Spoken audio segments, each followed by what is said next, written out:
It's your boy, the one and only Tommy D, the one and only nonprofit sector connector. That's right. That long, dramatic pause lets you know to lean in and listen and pay attention. The nonprofit sector connector. What does that mean? It's all about bringing people together. I got to be honest, I try to never have meetings before I do the show, but I did run out to a meeting this morning for the Rotary Club locally here because they asked me to be there. And they said, Tommy D, we know you do a lot of service work. We'd love for you to come to the Rotary Club meeting. And because it was 3/10 of a mile from the attic, I made the meeting and then came back, and now I'm doing a live show and I'm fired up. It is like basketball month here. Listen, it is January. Basketball's going on. I got my one son about to start some CYO ball, the younger guy. My older son already playing CYO and middle school ball. In fact, I think middle school might be done today. It's like his last middle school game already. And then obviously we know the college game starts to heat up. The NBA's going, man. I had Haran H2O Hargrave on the show last week from Ballin' for Peace, who, my new friend Chris Noel, who's here on the show. Chris met me out there. Turns out it was Springfield Gardens High School, which is where Chris went to high school, man. So my worlds just keep coming together. I met a guy named Zoe, CEO Zoe from T3I Sports. He's coming on the show next week. He's bringing Gary Forbes from the Gary Forbes Foundation. Sometimes things just happen that way, man. I didn't plan that the whole month would be dedicated to basketball, but I think it might be. I think we might go 4 for 4 on basketball. I don't know. All 4 Fridays we're going to see, but we're definitely going to have three in a row, right, Chris? I mean, it's basketball season, baby. What's going on? Let's do it. I mean, Yeah. I tell you, I did a tour of the JCC, the Jewish Community Center, not too far from where I am, and they got 2 nice gyms there. And I'm going. I just turned 46. I haven't played ball in a long time, but I'm thinking I got it. I mean, I play ball in the driveway with my sons and their friends in the neighborhood and stuff like that. Sure. When you're the dad, although my older guy's starting to get big and he's getting a bit of a tough attitude, he wants to be pushy, wants to push a little bit. And I said, oh, all right, son, be careful with me. But the thing about it is I always loved playing basketball. Grew up playing CYO ball. When I got to the Chaminade High School, all boys Catholic school out here on Long Island, well known for academics, but also well known for athletics. My athletic career sort of ended in the 8th grade, because the 9th grade I was done. I was kind of fresh out. I was not going to make the team, but I will say, without really getting too deep into my lack of ability, what I'm thinking is I want to play more. I want to play ball again. I want to start doing it. And I know guys who played for many years. And talk about ability. We're going to talk about ability today. If you know me as the nonprofit sector connector, gang, you know how connected I am to the population and the community of individuals living with intellectual developmental disabilities. I'm on the board of Horse Ability out here in Long Island. I'm on the board of the Spirit of Huntington Arts Center, where we have the Artworks program that neurodiverse individuals do learn to and really excel at their abilities from a creative perspective, doing website design, all that stuff. Shout out to Viscardi, which I think some of us here on this call have in common, in connection here. My friend Lauren Marzo, Mike Caprera out there with the IT. He's been on my shows doing different things. And John Kemp before him, and now Dr. Chris Rosa, who I think we all have in common too. So somebody texted me last night about the Spirit of Huntington event that's coming up, and said, hey, Tommy D, we know you know Dr. Rosa. Do you think you can reach out to him and see if he can come as a guest to the upcoming gala for Spirit of Huntington Arts Center? So it's just like, that's what a nonprofit sector connector is all about. Nonstop, always moving, always making connections, always building relationships. And we're going to tell some stories today. And that's what this program is all about. Right around the 150th episode mark. And I tell you this all the time, gang. It's not about me. It's not to brag on me. But I was talking about this show for 2 years before I ever started this show. So I encourage you, if you're thinking about something, don't talk about it for 2 years. Do it. See if it works. Fix it if it's not what you wanted, and tweak it and make it better. But don't just sit around talking about things, because life moves fast, man. So let's get that going. Let's jump in. What do we do here, Tommy D? Well, that's an interesting question, Tommy. Let me answer that. We help nonprofit organizations tell their story and amplify their message. And it's funny how things happen. Chris Noel, I'll never forget it. I was telling this story the other day, how we met. I'm up in Harlem, Philanthropy Sports Network, a nonprofit organization focused on, Sports Philanthropy Network. They were having an event up in Harlem, and I was just on my way to the restroom. I saw you over there, and I said, hey, sir, you waiting for the restroom? And, then we started chatting it up, and I think I let 3 or 4 people go in front of me in the restroom line, because I wanted to be friends with you, and I wanted to connect with you. And I said, I mentioned my cousin who, she went to Viscardi. She has spina bifida, and I said I met the wheelchair basketball coach at at Viscardi at the Viscardi school. So look, this is not going to be about me talking. Ryan Martin is here. Chris Noel is here. We're going to get into it right now. But I thought what we could do real quick. First of all, let me say good morning. Good morning, gentlemen. How are you? Morning. Good. Good morning, Ryan. Good morning. Thank you for having me. I'm psyched to have you, man. I'm psyched to have you both. I mean, we only spoke one time this week, but Chris and I became friends. I hope you and I become friends in any way I can add some value, make an impact is what I'm all about. So, guys, I want to jump in. Chris, why don't you, since you introduced Ryan and I just earlier this week, can you introduce yourself? Kind of 60 seconds on your background, and then your Sure. connection to Ryan, and then let's really get into the meat of the subject matter here today, and we'll talk about that. So, Sure. Chris Noel, take it away. Well, good morning, and thank you, Tommy. And it was great meeting you. And it was great inviting me to my alma mater for that partnership, the All in for peace. Falling for Peace program, because that was the court I used to play on. That's great, So it man. was great to see how we redid it. Yeah. So it's a nicer court, obviously, thanks to the Anthony Mason Foundation who played at our school. Right on. Anthony Mason, as you know, is a former New York Knick. Yeah. But yeah, my name is Chris Noel. I'm the head coach of the New York Rolling Fury prep team, which is great. We have a prep and a varsity team. Our varsity team is coached by Chris Bacon. And what we do is we get young kids who might have never even played a sport before and teach them about basketball. We think that's a great starter sport because really all you need is a hoop and a basketball, right? Mm-hmm. And we try to make sure that they get a lot of travel training by going on a lot of road trips to play against other teams in different towns, different cities across the country. And we're looking good this season. Both our prep and varsity teams have good records, and we're going to Atlanta first week of February, so we're looking forward to that. And I would say with Ryan, me and Ryan, obviously we run in the same circles. I was a former rolling Knick. He's a current rolling Knick, and he also is the head at CUNY doing wheelchair basketball. So me and Ryan have bumped into each other for many years, various programs and various events. As they say, the disability community is very big, but it's very small when you really get down to it. So I've known this guy for many years, and we've always been able to help each other out when we can. And if, because I work for New York City Parks, if he ever needs something, he'll ask on me. If I ever need something from him, I'll ask him. So he's a great guy. And that's why when we had talked about coming on the show, I definitely said, hey, let's bring Ryan Martin on, because sure, the Rolling Fury, we're always looking for sponsors, donors, to help the young kids, but we're like the pipeline, right? To get them eventually to go to college.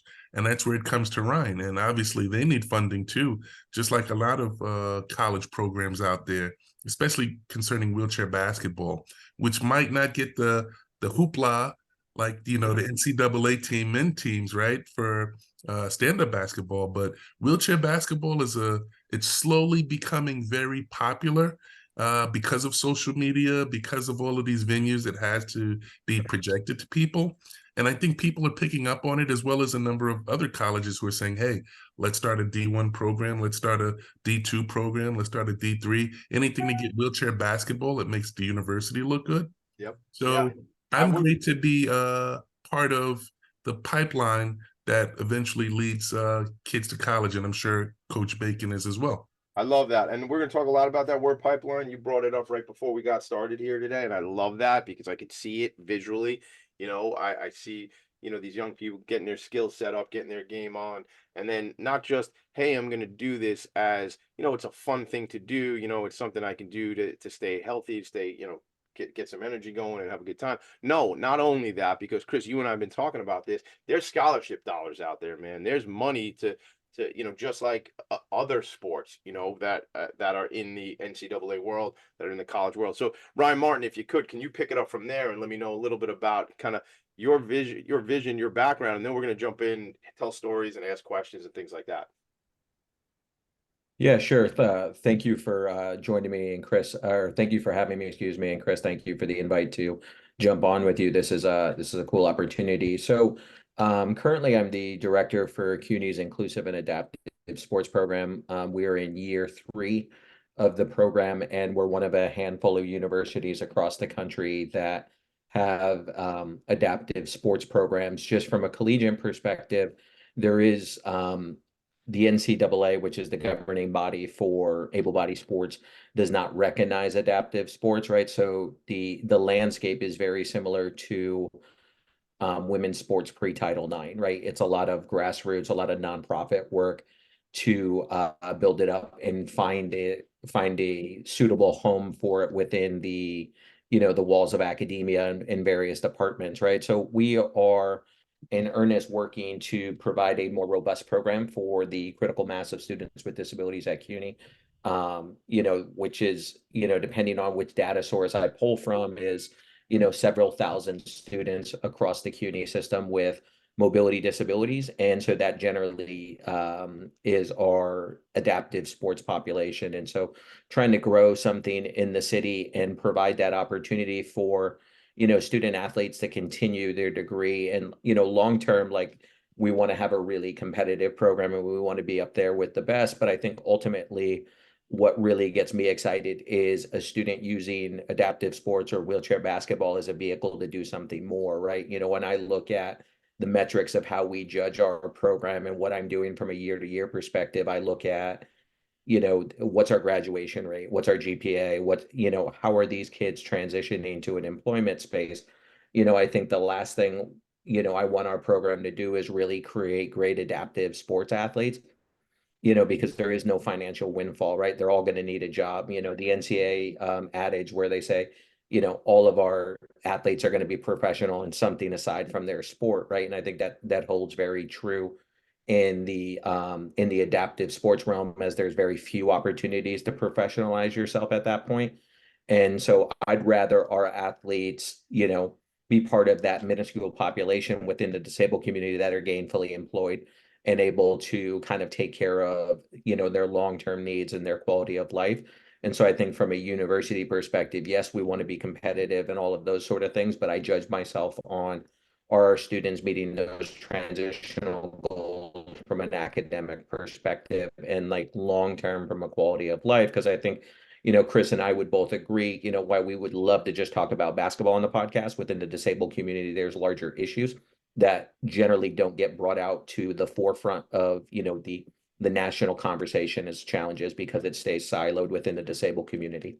I absolutely love, and again, Ryan, we don't know each other, so you don't know the connections, relationships I have in I shouted out Spirit of Huntington Arts Center early on in the program today, but it is an absolute travesty and a tragedy, I'd say, the unemployment in the the disabled, or as we say, intellectually developmentally disabled population. I mean, the numbers are staggering, and I argue all the time on this show and in other parts of my life that it is not an ability issue. It is an accessibility issue. It is a focus issue. It is an availability issue for individuals. I think, plenty of folks that I know that have a quote unquote disability have incredible abilities, man. And I always say, kind of tongue in cheek, I say, I'm not personally not very good at many, many, many things. So I focus on the 2 or 3 things I'm really friggin' good at. And if we did that in everybody's scenario and focused on what are your abilities, where do you want to be, where can you excel, where and then there are those accommodations and accessibilities added on for individuals. Again, I have ADHD, man. I didn't know I had it my whole life. I learned last year and a half that I have it, and I'm doing what I do in my world. So there are, I think, if we focused on my inabilities or anybody's inabilities, then nobody's going to do anything. And I don't want to say I understand it completely. But to Ryan, to your point, yeah, we're going to talk about wheelchair basketball, but talk about it as a vehicle for people to be professional in other aspects of their life. And whatever you mentioned, the word gainfully employed, you talked about careers. Let's be honest, even guys who play stand-up basketball, as you said, Chris, most people aren't making it to the NBA. Most people aren't playing even in an international level. Most guys and gals are not going to play on that professional tier. So what are you really going to do, right? I think that's some of what you're talking about too, Ryan, right? Yeah. Yeah, and I think when you look at the disability space, I think you've got, there's the issue in the employment space. It's a nuanced conversation, but I think a couple of the really large barriers is, governmental policy, with like work to worry bills and different things like that that come from states. And I also think you have a stigma out there, as much as we are DE&I focused and hyper conscious about employment of, diverse perspectives, to the workplace, that's not happening as much as we would like to think it is. I mean, every couple of months, like your employers are going to say, hey, we're doing this, and they'll highlight that one diverse candidate that they have, but is it happening from a systematic level? And I think there's policy from government perspective that's making this a really hard issue. And then also there's stigma from the employment space. But I mean, my role at CUNY and like my team at CUNY, we're focused on making sure that you have the tools to be competitive in that, in that hyper competitive employment market. And I think, there's a lot of data out of the University of Houston from Dr. Cottingham on the value of individuals with disabilities participating in adaptive sports and their likelihood for successful employment and transition through higher ed. And so, I know what Chris Noel and Coach Bacon are doing through the Fury is just kind of starting that process and instilling that value of like, hey, basketball can take you so far. But, Coach Noel and I always talk about like, hey, can we put in the right pieces, right? Like, hey, you didn't make that shot, but did you do your homework? Right. Yeah, And it seems exactly. trivial, but like, long term, that's kind of what it is. Yeah. Yeah. Yeah. Chris, please. And I would say even if for our team, like, I coach the prep, which is usually 13 and under. And even if you ask the parents, we have team meetings, I'm quizzing them on words that I'm saying and math problems. Because as me and Ryan, like we talked about one time, hey, if we could get a kid to college, right, and not even playing wheelchair basketball, but, doing it through his youth to do something through high school and everything, that's a win. Sure. It's not like we're saying wheelchair basketball is the only way for kids with disabilities to get into college. It's just about a vehicle to keep them doing something, keep them active, right? And then also keep them in their books. But the main thing is getting kids to college, as Ryan mentioned, so that they could get a job after college or feel like they're contributing somewhat, and not just like saying, okay, well, I'm disabled, so I'm not supposed to achieve much. Like, no, you're a human being living in America where we have a lot of opportunity to do a lot of great things, if given the opportunity. So we, on a Rolling Fury level, we push our kids to say, hey, basketball is a great vehicle to get you there. But hey, how are you doing in class? How are you how are your grades looking? And the great thing about wheelchair basketball, especially for the tournaments we go to, they give awards away for kids that are doing great scholastically. So it's both. We're going to go a quick break, Chris. So I'm just jumping in for a second. So it's not. So we are as an organization. Both your organizations, focused on the academics and the athletics, right? It's together in tandem, right? So I want to dive more into that. We'll hear a little bit about upcoming tournaments. I want to come out and see you guys when you're playing. Nice. I have a contingent of my network down in the Atlanta area, so I might push some folks to get out and see those games in that tournament. We do have to take. We're like 5 minutes over break, Tommy D. Be quiet and go to break, Tommy, please. Okay, we'll do it. We'll be right back. Are you a conscious co-creator? Are you on a quest to raise your vibration and your consciousness? I'm Sam Leibowitz, your conscious consultant, and on my show, The Conscious Consultant Hour, Awakening Humanity, we will touch upon all these topics and more. Listen live at our new time on Thursdays at 12 noon Eastern Time. That's The Conscious Consultant Hour, Awakening Humanity, Thursdays 12 noon on talkradio.nyc. Are you a high-achieving, growth-oriented leader? Are you interested in developing your authentic leadership while creating a healthy, inclusive workplace? Hi, I'm Dr. Mira Brancu, host of The Hard Skills on talkradio.nyc at 5 p.m. Eastern on Tuesdays, where we discuss how leaders develop the hard skills needed to make a greater impact. We interview experts, have live coaching, and tackle these challenges. Listen to The Hard Skills on Tuesday at 5 p.m. Eastern on talkradio.nyc.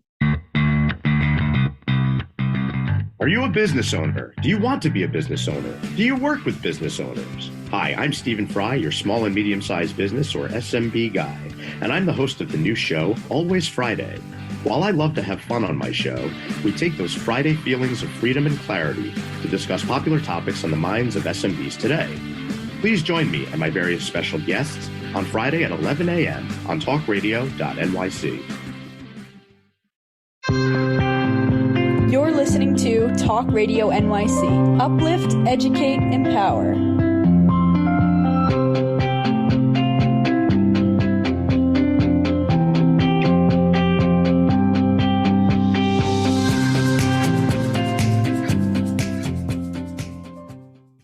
Nonprofits need connections to move in good directions. So cut through all the static. Join Tommy in his attic. All the static. Join Tommy in his attic. We're overtime, so we are overtime in this first break. I didn't take the break on time. Shame on me, but guess what? It's my show. I do what I want. All right, let's get right back at it, Chris and Ryan. I just want to give a couple accolades. Ryan attended Southwest Minnesota University on a wheelchair basketball scholarship. He's recognized as 2022 College Coach of the Year by the United States Olympic and Paralympic Committee. And this program that we started to talk about, the CUNY Adaptive Sports Program, is in year 3 right now. So we're going to dive into more of that. I have a feeling this will be one of the episodes where we run out of time way before we run out of things to say. So what it means to me is, guys, I'd love to have you come back on the show at some point. We got 40 minutes left, but I'm just feeling it already. I already know it. And, Chris, Noel graduated from Eisenberg School of Management at the University of Massachusetts Amherst in 1998. And after sustaining a life-altering injury in November of 2003, he entered the new world of paraplegia and has become an advocate in so many different ways. And, whether it be volunteering at the Harlem Independent Living Center as a spinal cord injury advocate and peer mentor, which led him to other work in the space. And, Chris, I mean, it comes down to it is, there's life after an injury like this, and there's all this opportunity. And I'm always very careful about speaking like from somebody else's perspective, because I can only speak from my perspective. What I'm going to ask you though is, it's a mindset in many cases in our life. It's a mindset issue of what we do next after anything that happens in our lives, right? Well, I was thankful because, as you say, it's after becoming disabled, it's like starting your life over again, right? Because you have to learn a new set of rules. And I'd say the thing that got me to the level where, thank God, I am gainfully employed, right? At this point after injury, it's not easy. But I would say someone that got me to this point, I was at a Knicks game. Actually, I was at Madison Square Garden, and that's when And One used to have the tours. They used to go on tours, And One tours, and they had it at the Garden. Sure. So I was there with a couple of my college buddies because, we always love basketball. We played on after-work leagues, here in the city. So we're like, oh, let's go to that. Now I'm disabled at this point, right? It's about a year and a half after my injury. So we're watching a game, and a guy comes in a wheelchair, and he says, hey, you play basketball? I'm like, yeah, I used to play basketball all the time. You see, I'm sitting tall in this wheelchair. He's like, no, have you played wheelchair basketball? I'm like, nah, not yet. He's like, oh, well, I have a team. You could come down and practice with us. We practice in Harlem. I said, I live in Harlem. He's like, yeah, I'm on the west side of Harlem at a school. So I said, yeah. He said, you think you can hang with us, in terms of basketball? I said, that was a basketball. Like, I run circles around you guys, even in this wheelchair. He's like, nah, don't say that yet till you get here. That guy was Dave Snowden, who ran the New York Rolling Knicks for many years. And when I went down to that practice, those guys rolled circles around me easily. I mean, they had Gary Fleming, who used to coach, Pete Schuyler, Kevin Grant, who's still with the team, Michael Beebe. Like, he's from Long Island. Had a lot of guys, but the thing about these guys were they were all professionals working. So even though they had disabilities, they all had families, they were all working. So for me at this point, I'm still on, like, say, long-term disability from my publishing job that I had.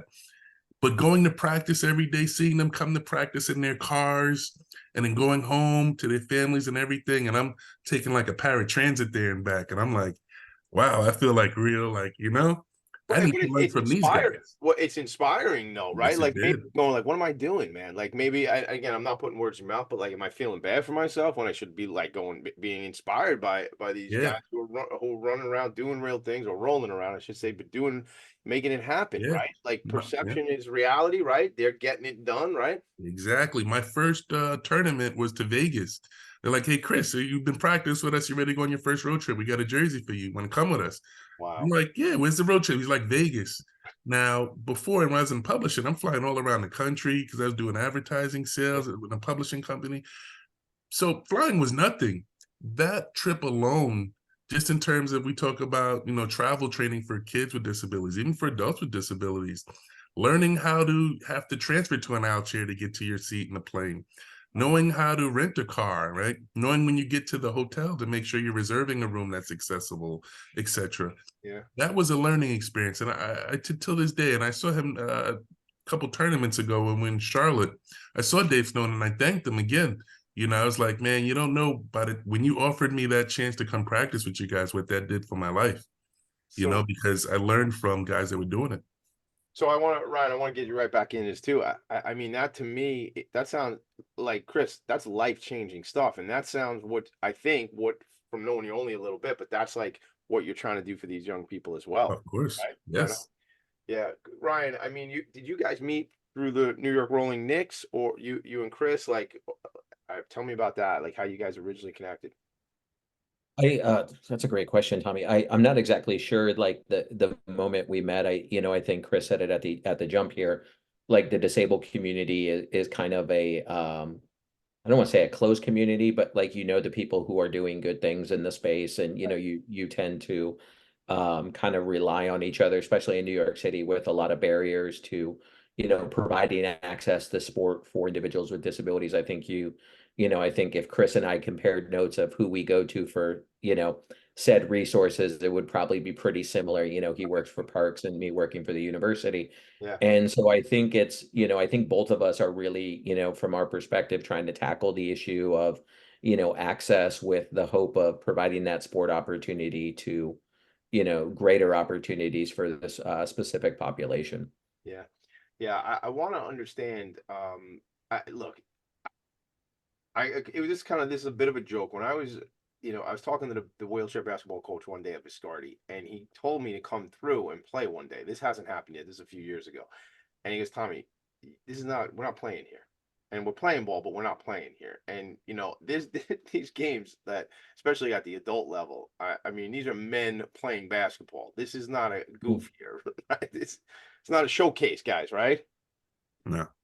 And that's, I remember the coach. Do you know the coach out of Viscardi? I can't think of his name. Joe, I think Joe, I forget his last name. Yeah. Yeah. So that access piece, I want to go back to that in a few minutes, Ryan. I figure we'll do a quick break right now so we can get a full section at the next piece when we come back from the break. I want to understand, Ryan, from your perspective when we come back, I really want to talk about your vision for what CUNY can do with this adaptive program. Because as you said, I mean, I read a little bit on the intro here, how you were recognized, and you mentioned this piece about, the NCAA does not really recognize, is not the governing body on adaptive sports. So I want to get more of a vision from what you see and how you see the world. And really, ultimately, what always happens in this program, what happens in connecting with me is, how do we help, man? How do we help? Who do you want to meet? Who do you want to get with? I mean, like I'm very close friends with the CEO of the Queens Chamber of Commerce, Tom Gretsch. Tom Gretsch is wired in a lot of ways to officials, political officials in the city. He I don't want to say he hangs out with the mayor all the time, but he knows the mayor. And what is that? Is that helpful, Ryan? We'll ask that when we come back. But it's, who do you want to meet, relationship wise, connection wise? How do I get you guys plugged into my network? Not how to, I know how to, but who in my network do you want to plug into? And we'll talk more about that type of stuff when we come back. And I also always love talking about events. What do you have coming up, man? Where can people plug in? Where can people get access? I mean, so much of this world is about, hey, here's what we're doing. Come over here and see what we're doing. And if people aren't aware of what's going on, man, people just don't know. And that, I guess, really, when I boil down what this show really is about, it's about educating people on how to plug in to the great nonprofit organizations and the great leaders who are doing this work. So if that's cool, we'll take a quick break. We'll come back and we'll dive more into this really special work that you guys are doing. Right back, Philanthropy and Focus, right here. Hey everybody, it's Tommy D, the Nonprofit Sector Connector, coming at you from my attic. Each week here on talkradio.nyc, I host the program Philanthropy and Focus. Nonprofits impact us each and every day, and it's my focus to help them amplify their message and tell their story. Listen each week at 10 a.m. Eastern Standard Time until 11 a.m. Eastern Standard Time, right here on talkradio.nyc. What really drives success in business? Introducing Intangify, the show that explores the intangible assets that create value and growth. I'm Matthew Asbell, your host and an attorney focused on innovation. Join me Fridays at noon Eastern to discover how innovation, culture, and other intangibles shape thriving companies from startups to established businesses. We'll share strategies to unleash your business's true potential. Tune in live on talkradio.nyc Fridays at noon Eastern and Intangify your business today. Were you an essential worker during the pandemic? If you needed to learn stages of epilepsy, did you depend on advocates? Did you use new innovations to cope with mental and neurological issues? Maintaining high quality of life and keeping good mental health are what we all strive for.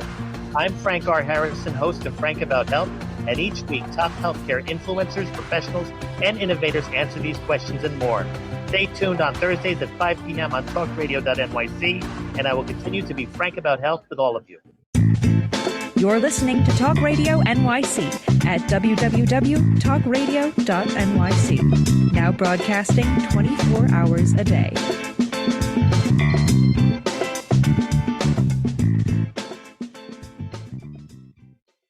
Nonprofits need connections to move in good directions. So cut through all the static. Join Tommy in his attic. Are back. I swear to you all, it is the only radio show on the planet where they sing about some guy's attic. I'm telling you, I can't. I don't know for a fact, but I'm pretty sure that that's true. All right, so let's talk about the whole world, talk about the whole planet. Ryan Martin, why don't you talk a little bit about? I mean, you played professionally overseas. You have the Ryan Martin Foundation, whose mission it is to help youth and adult athletes with disabilities live independent, impassioned, productive, and full lives. So I want you to. Ryan's going to play first in this episode of the day. So Ryan, tell us about playing overseas and your mission, and then really I want to talk more about the vision, as I said earlier, from the CUNY's perspective and your work there. Yeah, so the opportunity to go overseas was obviously a life-changing experience. I got to play 10 years overseas, 8 years in Spain and 2 in France.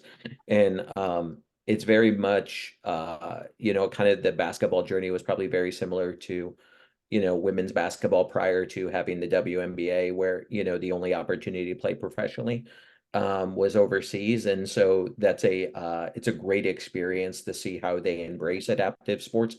As far as Tommy, I'm sure you've seen soccer games with the drums, the flags, and the singing, and the fireworks in games, right? So it's a really awesome environment where the contrast in the U.S. where maybe 10 people come watch a game and they're probably all family and friends, right? Right. It's a really cool environment to do that, and you get to see the hyper competitive side, like if you don't play well one week, you might not get the paycheck, right? Yeah. And Wow. For real. I joke, but yeah, no, it's serious? it's super cutthroat and all of that sort of stuff. But it was a tremendous opportunity to, acquire other languages and just gain perspective and knowledge that you really can't get in a book, living abroad. And so, I encourage anybody who gets the chance to travel, and especially if somebody's going to pay you to travel, that's always nice. But just an awesome experience to take back. But the money isn't life changing, right? So that's probably the message that I share with the youth athletes that I work with, that hey, get your degree and have that opportunity, travel abroad, make a little bit of money, but at some point you're going to have to come back and focus on the here and now. And so do everything you can while you can. To get that experience and that, that degree that allows you to transition successfully. Yeah, it's interesting you compare it to the WNBA. I think in terms, growing up here on Long Island, I didn't play lacrosse, but my boys have played lacrosse. Actually, both my girls have played lacrosse. And I remember back in the day, the New York Saints used to play at the Coliseum, and it was a indoor lacrosse league. And again, lacrosse being as big as it is in parts of the country, those guys had to have real jobs. They would play lacrosse on Friday night or whatever it was, but that wasn't their gig, man. It wasn't like playing in the NBA, Major League Baseball, and different things like that. I think back to the early, like in MLB, guys had jobs. Like 100 years ago, right? You might have played ball, but you also, like, in the off season, you actually had to go do something. Now in the off season, these guys are probably in training camps and getting ready for the upcoming season things. In fact, by the way, shout out to Queens. Let's go Mets. This might be the year, man. 2024. It's been a while. Let's go Mets. So I want to go over to Chris and see Chris, from the perspective of, as you network and connect with other people, whether it be in the disability community or not, getting the word out on these programs. I know this is important to you, and then I want to go back to Ryan and talk about the CUNY thing again, as I said. But Chris, from your perspective, you see this as a pipeline, what you guys are doing at New York Rolling Fury, and I'm sure there's other programs similar around the country. Talk to me about that as a networking opportunity, as a growth opportunity to create that pipeline. Because I know from talking, what's important to you is get these folks educated, get them on track. Let's get them to college. Let's do whatever we can there. Well, I say for us, networking is any opportunity we get. And a lot of times it's through our parents. The parents are the greatest network because a lot of times they know other families that have a child with a disability, from going to various meetings or, Zoom meetings regarding that disability. So our parents do a lot of networking and bring in a lot of kids, a lot of recruitment for us. And when they do come in, that's the thing. They see what type of program we have and they stay because they're like, wow, we didn't know about this. We wish we would have known sooner. So the earlier we get a child, the better. Because like I say, once we put them in our system, as we mentioned before, it's about giving them a lot of opportunities to do things that they didn't do before when they were at home. A lot of opportunities to travel. But the main thing, and that's the mantra for our organization, is to become great competitors. I mean, we're in this to win, like even if it's an after work league or whatever. Oh, nobody wants to lose. We're playing ball, right? Yeah, Like, no one wants to lose. And trust me, when you lose, no disrespect to teams that, might not win, but our main thing is, no, we want to create winners, because when you create winners, you give a child confidence. And when you give that child confidence, then they believe that, hey, I'm disabled, but they're going to school with a bunch of able-bodied kids. And they say, hey, you don't know how I just scored 16 points in this last tournament, had like 8 assists, They can talk about things like that, even if they're disabled. So that, in terms of networking, because now the students are talking about them, the schools are interested. So the school might say, hey, come in and do a showcase for our teachers. And we've done that. We were out in Long Island at Glen Cove High School. Oh, that's right by my house. I didn't know. Oh, man. Yeah, we did a showcase. It was a fundraiser showcase where we had different organizations from that school and locally play against our kids in wheelchairs. And it was a slaughter, but I mean, it's expected, right? But it's all for the fun. It's all for the money that they're donating and raising and the kids. But it's all about keeping them in that school mindset, because as we mentioned, wheelchair basketball is a great way to get into college, but you could go to college on a wheelchair basketball scholarship and not finish your first year. Right. So if you're not going there with a school focus, you could just easily be back at home, whether you're playing wheelchair basketball or not. So that's the main thing we tell our kids is like, hey, we want you to be good academically, as well as athletically, of course, because, we want to have competitors out there and we want to win. We want to win championship and bring it back home to New York, right? Yeah. But we also want them to become something, not just a basketball player for a kid with a disability, but like you're a scholar, like, you're getting the top grades in your class amongst a lot of kids that are non-disabled, Yeah, Chris. I mean, I love all this because, I think about resilience, and I think about it in my own home sometimes. And it's like, somebody gets defeated on something and like, I got to go, whoa. I mean, I'm referring to my children, I'm like, yo, let's go. So what? So it didn't freaking work. Okay, because otherwise the thing is, well, then we just get defeated and that's it. And that's the end of the story. No, let's freaking go. And I might have said other words, but let's go is the point. Like, and what you're saying is, no, we're not going to win every time. And, I feel like growing up, sometimes failure is this thing like you failed that thing, and I'm not going to be like cliche and say, first attempt in learning, that's the acronym for failing. Although I guess I did just be cliche by saying it. But the point about it is either what is it that they say?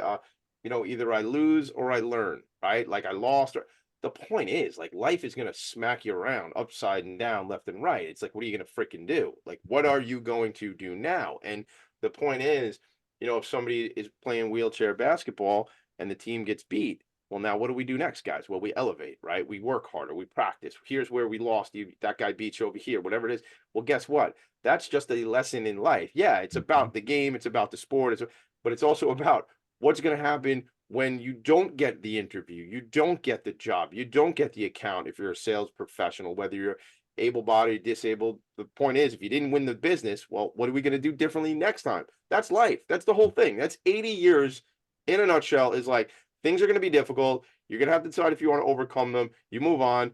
You're going to win. Then things are going to be difficult. That's life. That's how it works. Look at me, just dropping knowledge. Ryan Martin, I want to talk to you about your foundation. Why did you want to create a nonprofit organization? What was it that you saw as an opportunity there? Yeah, so when I was playing overseas, I did a lot of public speaking, and probably the area where I did the most public speaking was at basketball camps for kids with, or non-disabled kids, right? And I live in Connecticut. My summer home was in Connecticut when I lived overseas. And so it was a lot of the ex-UConn guys, Kemba Walker, Ray Allen, all of that. And I would speak at their camps, and I got tired of just seeing, like, in no disrespect to either of those, either of my friends there, but like, I got tired of seeing like the camp structure in that youth-based opportunity for non-disabled kids. And I was like, well, why can't I do a camp, right? I think I was like 25, 26 and had no idea about nonprofit, liability, any of that sort of stuff. And so, it was kind of just to provide an access. And I actually started doing it in Madrid, Spain because that's where I was living the majority of the time. And so we support a program in collaboration with the Estudiantes, which is one of the ACB basketball teams in the city. And then when I came back to Connecticut, it was kind of doing the same thing. And it was just trying to create opportunity and kind of pay it back, right? I think, my journey through basketball, it's allowed me to get a couple of college degrees. It's allowed me to, travel the world. It's allowed me to put a little bit of money in my pocket. And, I owe a lot to this game. And so I think, the foundation and then my role at CUNY has always just kind of been, how can I create systemic change for other individuals to have that same opportunity? And whether that is, I don't expect everybody to have the same exact journey I've had, but I've also had the liberty to, get my education and figure out life from there because I've had the resources. And so I think that's probably been always the catalyst and the driver, and it's evolved as I've evolved as an individual. Chris Noel, thank you for introducing me to Ryan Martin, because I can't, I'm so thrilled to know you. Systemic change. We're talking about government policy. We're talking about, I say this, where's my mug? I have a coffee mug up here. Here it is. And it says, and this is tongue in cheek, guys, but it says, no big deal, just changing the world. Yeah, it is a big freaking deal. It is. That's what this show is about. It's about people who are a big deal because it's about people who are changing the world. And that's what we're here for, gang. I said it before, you got 80 years. What are you going to do with it, man? What's your legacy? Why are people better off? Because you graced this planet with your presence. Right on? Right on. That's what it is. Shout out to the New York Rolling Fury. They said, hey, guys, what's going on? Hello, New York Rolling Fury. They're checking in on YouTube. That's right, because you can watch us on YouTube. You can watch us on Facebook. You could watch us on Twitch.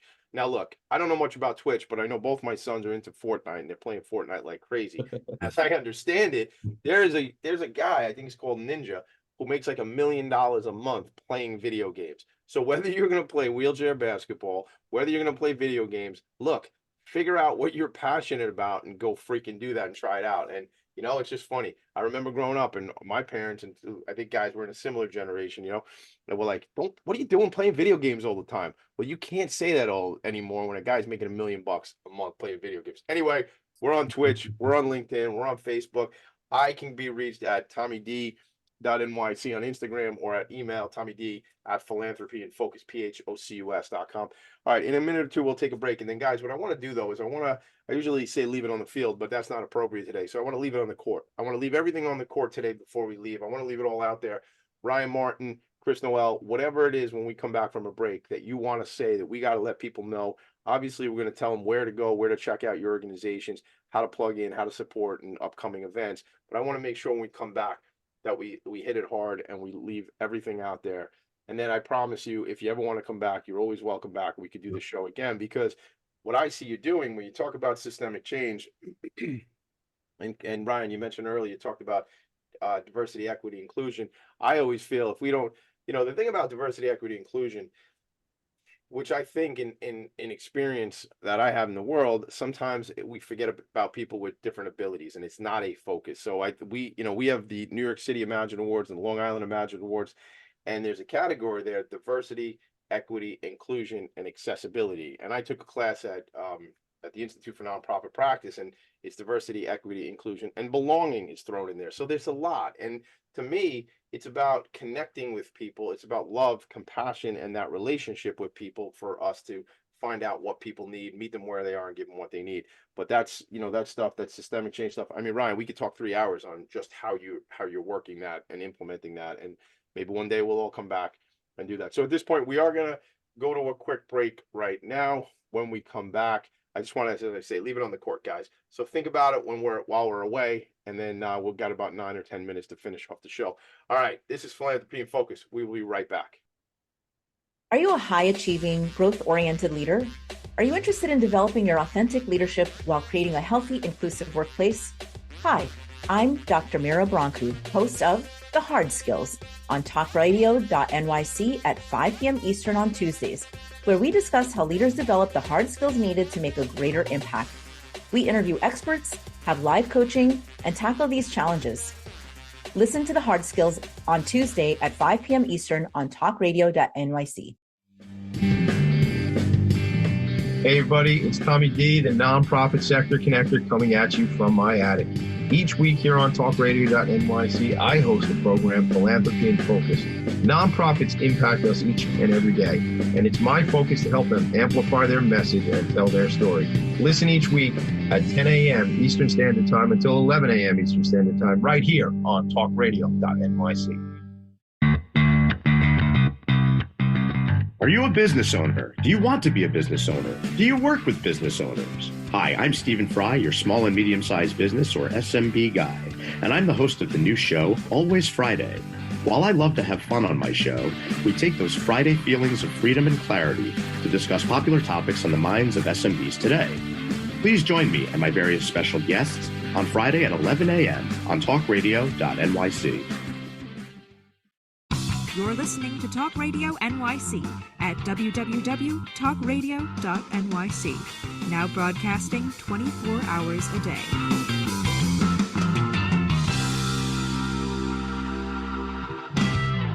Nonprofits need connections to move in good directions. So cut through all the static. Join Tommy in his attic. Ding, ding, ding, ding, ding, ding, ding, ding, ding, ding, ding. This is like when you're watching a game show, folks, and they're running out of time. It's like Pat Sajak. I don't even know if Pat Sajak still does that show. Pat Sajak used to do the Wheel of Fortune, But ding, ding, ding, we're out of time. We're running out of time. This is the lightning round. All right, so on the lightning round, here's a couple things. I'm looking at the New York Rolling Fury website. And I say Rolling, but it's Rolling Fury. But nyrollingfury.org. Chris Noel's a coach of the prep team over there. And then I look at the Ryan Martin Foundation website, ryanmartinfoundation.org, all spelled out. So New York rollingfury.org and ryanmartinfoundation.org. Here's the thing, what I say. Those logos look dope, really cool, and I think they'd look good on a hoodie. So if you already have them on a hoodie, I would like to purchase one hoodie in a size large for the nonprofit sector connector. We'll work it out after the show. If you don't have a hoodies, well, then we got to figure out, make a connection to one of the guys in my world who can make some hoodies. Anyway, let's get you, Tommy. You got it? I'm all sorted out? Good. I love it. I love to represent. So Ryan and Chris, let's bring it home, baby. Let's do it. Let's talk about what's upcoming. Ryan Martin, you go first, then Chris Noel, and we can, Chris, if you want to mention even just kind of some of your day job, if we have some time on that, but we'll see. Sure. But go ahead, Ryan, tell us what's upcoming for the organization. How can we help?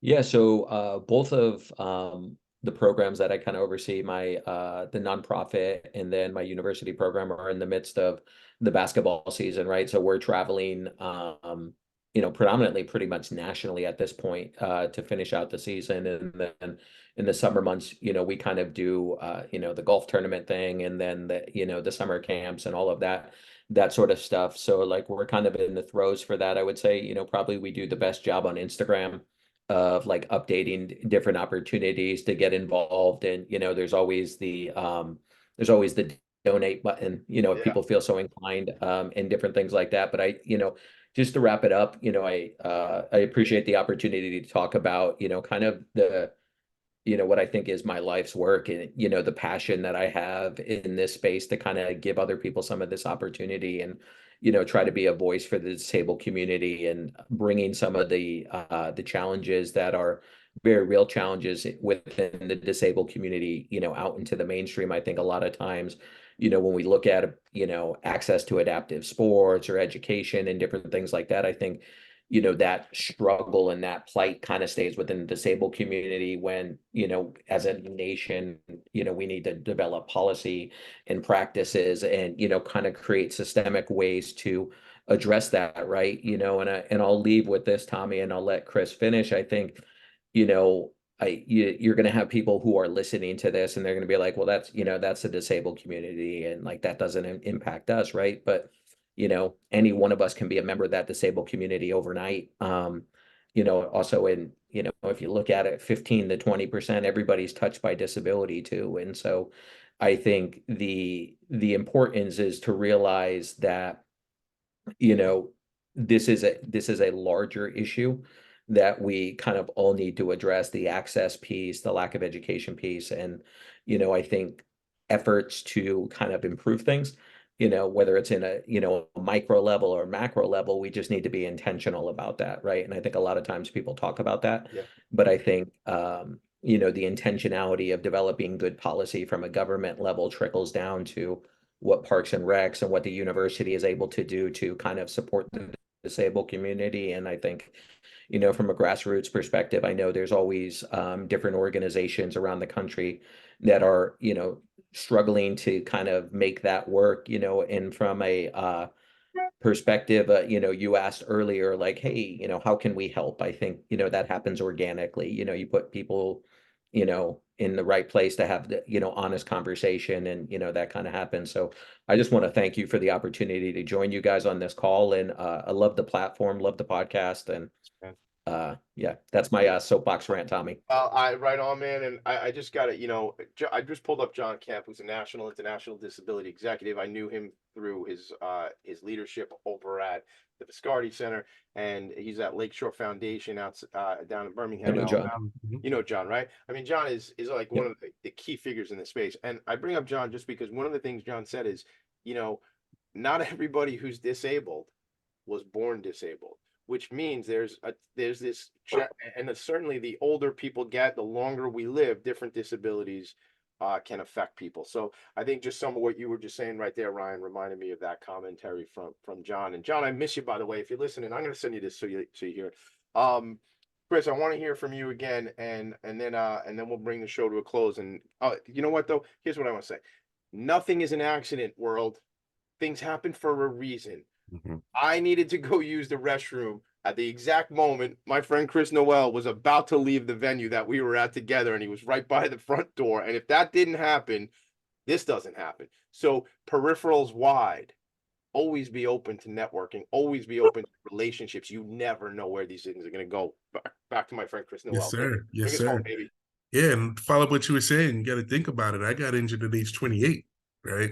So, 28 years, I didn't think I'd become disabled. There it is. You do. Yeah, right and then you got to flip it, right? You All right, what's next? What are we going to do next now? Now, this is where we are now. Now what, right? Exactly. So that's what it's about. And to say, I'd be remiss if I didn't thank like a lot of people that helped me out throughout the course. Obviously, my family, and everyone I met within the disability community, and that I still meet and chop it up with in the disability community. But the one thing is sponsorship and monies donated. Ryan's program through CUNY, obviously they're a not-for-profit arm. They need money. Yeah. Us as a not-for-profit, a 501c3, a registered 501c3, we need money. So I would say, if anything, we got to support these programs, because if you have something like this in the New York City area, not even New York City, let's think about it big time. In New York City, Upper Westchester County, Rockland County, upstate, New Jersey, there's no other youth wheelchair basketball team or program. Really? Right? So you got to think, within New York State and New Jersey, there are tons of kids with disabilities. Yeah. Right? We got to get the word out. and we got to keep programs like the New York Rolling Theory, as well as with the CUNY program going, because what we look at it as, hey, if a kid is doing academically well and want to play basketball, why not stay home and play basketball? Yeah. Right? Yeah, right on. Listen, So, CUNY provides an incredible opportunity, incredible sir. education, right, with all the different colleges and in the system, and at a hometown discount, as we like to say. But I mean, listen, I Yep. went to Baruch. I didn't finish at Baruch, but I know that's one of the. I don't have any regrets. One regret is that I didn't finish at Baruch, but I did finish at SUNY Old Westbury out here, and the SUNY system is a great system, right? I Yep. mean, you know, at a, I don't want to say at a discount because I feel like that's the wrong connotation, but you can pay a lot less to go to a SUNY or Out of CUNY state. school and get a great Mhm. education just as you could at other. And I Mhm. think I'm speaking to my 4 kids right now, not just everybody else listening. You can stay home and go to CUNY and SUNY and save your old man a couple bucks. Save Uh, some money. so I'm taken by the opportunities that you guys bring by coming into my world today. I'm just taken by the fact that this is my mission, philanthropy and focus. This is what I'm supposed to be doing, is helping, bridge the gap, make the connection, and do Right. this important work. And I'm appreciative of you both. Take it away, Chris. Go ahead. Please visit our website, as he mentioned, with Ryan Martin Foundation and the CUNY Adaptive Sports at their website, as well as the New York Rolling Theory, as well as our Facebook page. So hit me New with York the Rolling Facebook, Theory. Chris. New York Rolling Fury on Facebook. Ryan, you said Right. Instagram is big for the foundation. Is that also Yep. and CUNY as well? Yeah. Yeah. All right. We're gonna do a lot more stuff together, guys. I want to come out. Let's do a thing. I don't know what the thing's gonna be. We'll figure it out. I did one last shout out because I think it'd be good for you guys to know about and others listening. I founded an organization with some friends and partners called the Nonprofit Resource Hub, nonprofitresourcehub.org. It is just like it sounds like. It's an organization made up of individuals serving the nonprofit sector, businesses, vendors, different things like that. But we have like 300 nonprofit organizations that do not pay a fee, but are members of that. So anyway, put it out there for the world. I'm sure my buddy Mick Collins is sharing it on Facebook right now. Gentlemen, I really appreciate you. Make it a great day, everybody. Make it a great weekend. I'll see you next week. Oh, happy Martin Luther King Jr. Day. Appreciate it, buddy. Make it a good one. Bye. Appreciate you, Tommy. Thanks, guys. Nonprofits need connections to move in good directions. So cut through all the static. Join Tommy in his attic.